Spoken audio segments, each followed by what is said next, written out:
What's up, N.S.G. gang? It's your boy N.S.G. Baby, I'm back in the game with another banger. As you guys can tell by the title, this is Billie Eilish All Emotional Interview Moments. The link of this video will be down below, guys. Go check it out for yourself. If you're new to my channel, like, comment, subscribe. Hit that notification bell. Join the N.S.G. gang. What you waiting on, what you waiting on, what you waiting on. And comment down below what other videos you want me to react to next. And follow me on all my social medias. It'll be up here and it'll be down below in the description box, man. Billie Eilish All Emotional Interview Moments. I never seen Billie Eilish cry at all. I never seen her sad, you know. Not that I know of, you feel me? So I'm not gonna do too much talking, guys. Let's get into this video. Let's get it. I fuck with Billie Eilish though, as you guys can tell. It's my homie.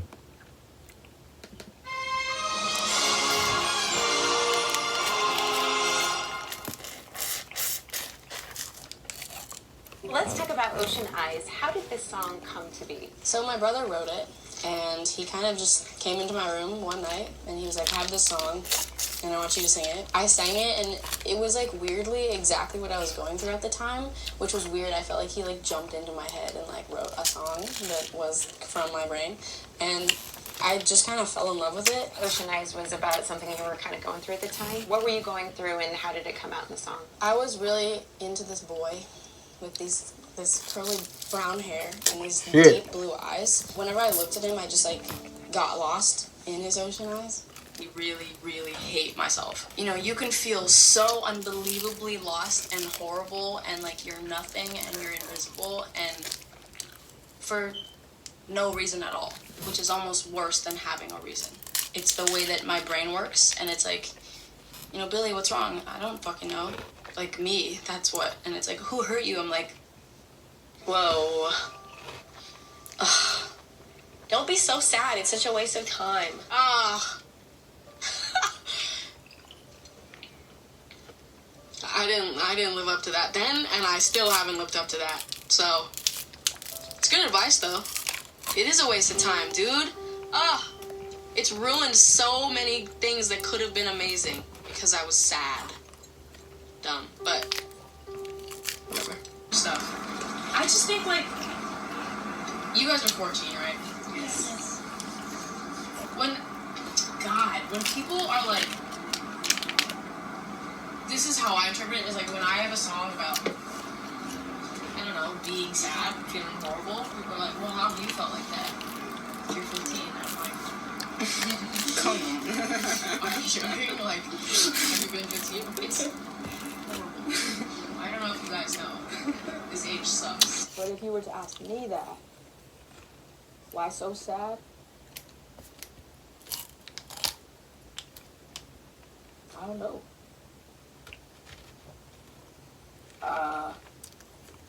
The world sucks. And, fame is trash. So... It's so annoying to feel like this all the time. All the time. And it's like, if someone's like, oh God, you fall apart so much, like you're so annoying, like you're always fucking like sad. I'm like, I know, I have to be in this bitch all the time. Like, I'm aware of how annoying it is. What am I thinking about? How I'm being ignored by the one person I don't want to be ignored by. And it's understandable, and everything's so reachable. Like, the internet is so right there. It's just like, I don't know. So, yeah. I just wish you could feel what you say, but I know you too well. What's that line? Where does it come from? Well, a lot of places. Here. And the reason, I know you guys like, damn, I'm just sitting here all dull and plain. I know, guys. Let me fix my camera for a minute. But it's just half of these I already done seen, you know. Well, not half, but most of them I done already seen. Just like I seen this one. Yes. Yeah. Yep. Yeah. It's the kind of pressure that's like, it hits me and then I don't care. Everybody dropped dead right now, and I didn't. I would be left with what I had created for myself. And what the hell would the point be if I was just creating something that somebody else wanted me to create that I had no say in, and then that person died, and everybody else died, and nobody mattered except me? I'm stuck with this shit I didn't want in the first place. That's trash. Fast. That's true though. No, I'm handling the pressure horribly, but I just keep it to myself. all the time. Except my wall. I write everything I feel on my wall. So if you go in my room, you look at my wall. Just, yeah. When you kind of are falling in love with someone or realize you're falling in love with someone, it can be scary because even though I'm really young, like I've gone through stuff like that, and you're not in control, and you can't really be in control even if you try, which is terrifying. All I did was go to shows and be in the pit and like mosh and shit. Like that's all. I did it alone a lot. I would literally like leave my friends. If we were at a festival or some shit, I'd leave my group. And I would always, you know, I would hop the little gate between general admission and VIP, right? Just, you know, my little ass. And I would jump to the front and I would go all the way to the front, wherever it was craziest. And I would just mosh my head off, like, and not think about anything. And like, that was like where I found happiness, and like, that was something that really hit me pretty hard when all this stuff started happening, because I can't do that.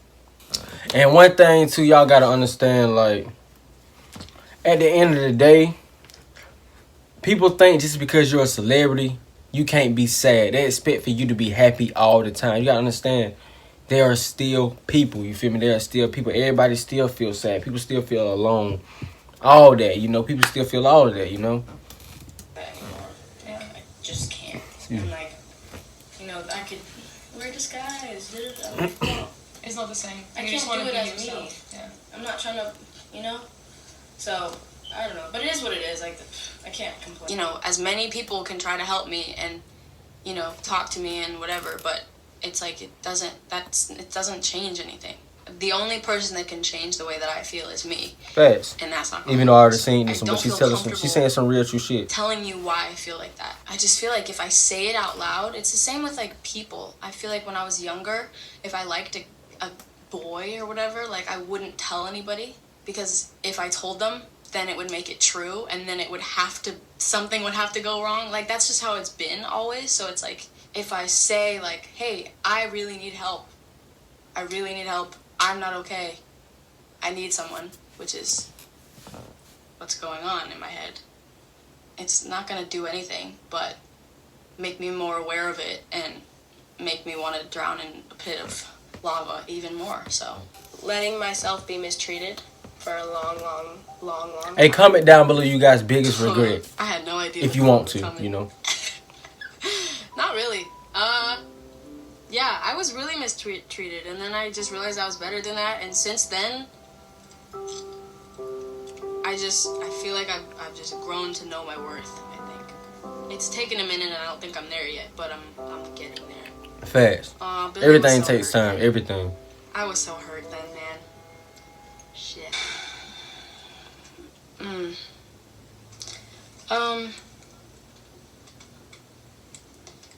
Ja was a really complicated human. Despite everything he's been or was, or anybody's thoughts of him as an individual or as a whatever, I get it. You can have your opinions, it's okay, but it's like that was someone that R.I.P. stuck with me and got me through something that I felt like, and this may not be true, but I felt like in the moment Hold on. wouldn't. Is it a text message? I don't know if those was the text messages that he sent her or she sent him. I don't know, but I'm about to read them. Y'all can read them with me, though.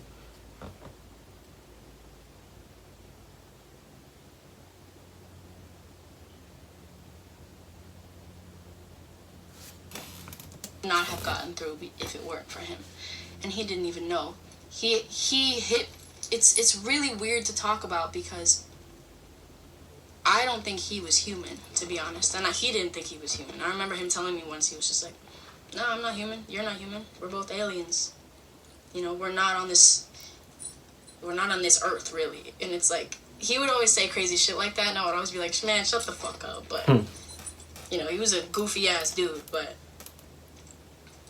he just was, all he was trying to do was be better, you know, and I'm not going to sit here and tell you I knew him really well. I'm not going to sit here and tell you that he, like, you know, that we were best friends and we ruled, like, we weren't at all. I didn't know him very well at all. Not at all. And he had the biggest impact on me, I feel like, more than anybody else did. And, like, I haven't talked about him since that whole thing. Nobody's really asked me because, you know, it was a lot and unbelievably disgusting. That whole thing was disgusting and horrifying. And, you know, due to his past, when I posted what I posted, my friend had been killed, and I was told to delete what I had posted because it was going to damage me through the internet because of people's opinions and people's thoughts. I get that at this much, I get that.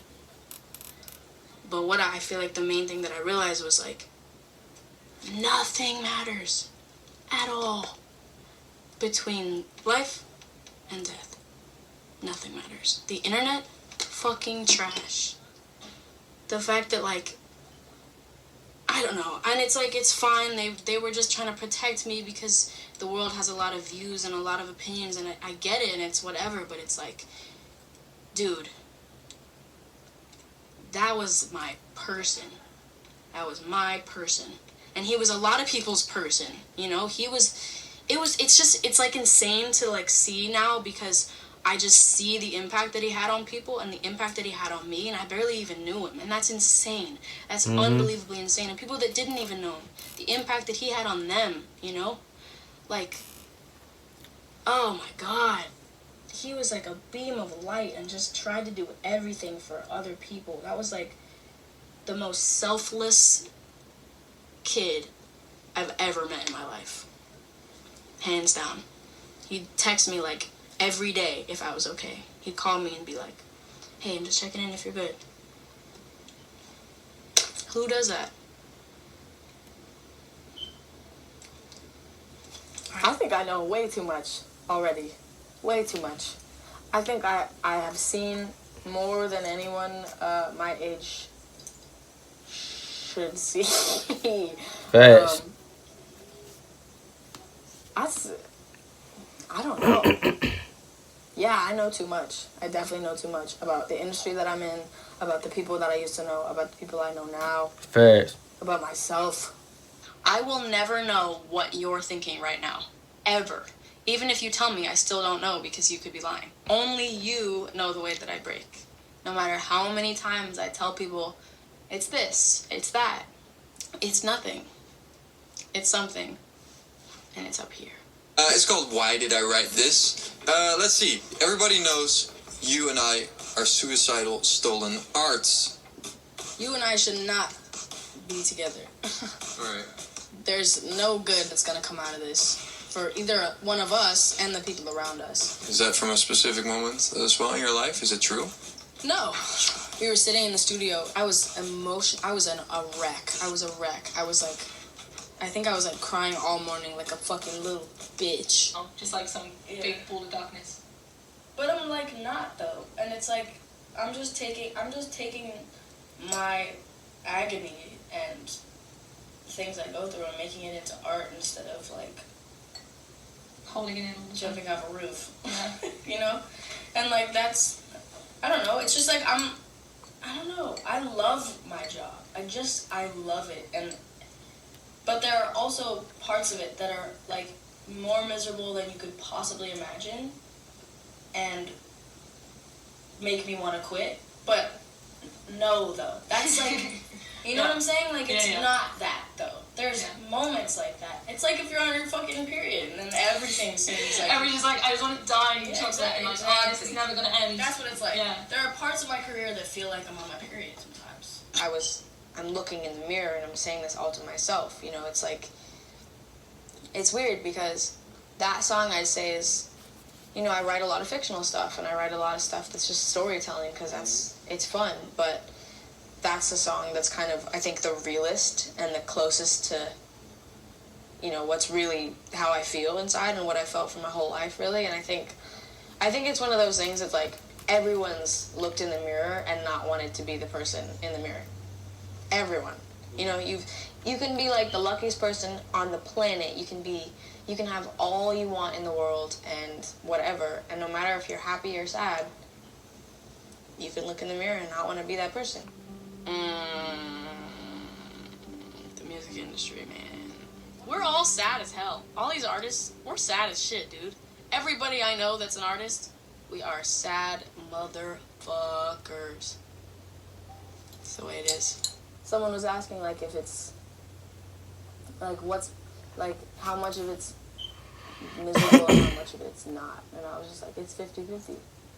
Half of it's horrible, and the other half is completely, unbelievably amazing and, like, completely priceless.